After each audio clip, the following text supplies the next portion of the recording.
આપ જોઈ રહ્યા છો સ્પાર્ક ટુડે ન્યૂઝ। ભરૂચ નગર સેવા સદન દ્વારા પ્રી મોન્સૂનની કામગીરીના ભાગરૂપે અત્યાર સુધીમાં 40 જેટલી મિલકતોના માલિકોને નોટિસ પાઠવવામાં આવી છે।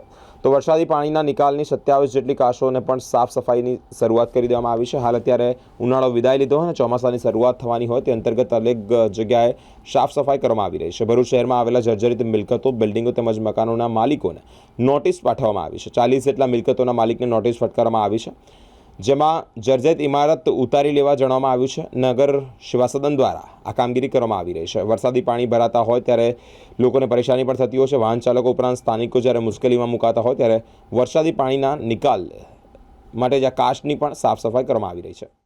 નગરપાલિકા દ્વારા પ્રી મોન્સૂન કામગીરીના ભાગરૂપે નગરપાલિકા વિસ્તારમાં આવેલ જુદી જુદી લગભગ 27 જેટલી ખુલ્લી કાચોની સફાઈ કરવામાં આવેલ છે।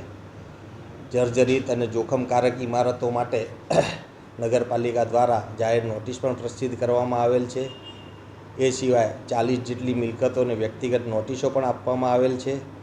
એ પૈકી જે વધારે પડતી જર્જરિત છે તેવી મિલકતના માલિકોની સાથે સંકલન કરી ઉતારવાની ચાલુ પણ કરવામાં આવેલ છે।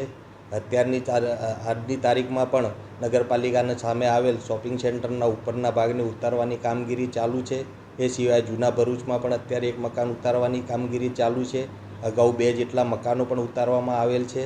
એ સિવાય જે જર્જરિત મકાનોને નોટિસ આપેલ છે, નોટિસ પિરિયડમાં એ લોકોએ કામગીરી પૂર્ણ નથી કરી ઉતારવાની, એ લોકોને રૂબરૂ બોલાવી અથવા તો નગરપાલિકા મારફતે ઉતારવાની કાર્યવાહી હાથ ધરવામાં આવશે।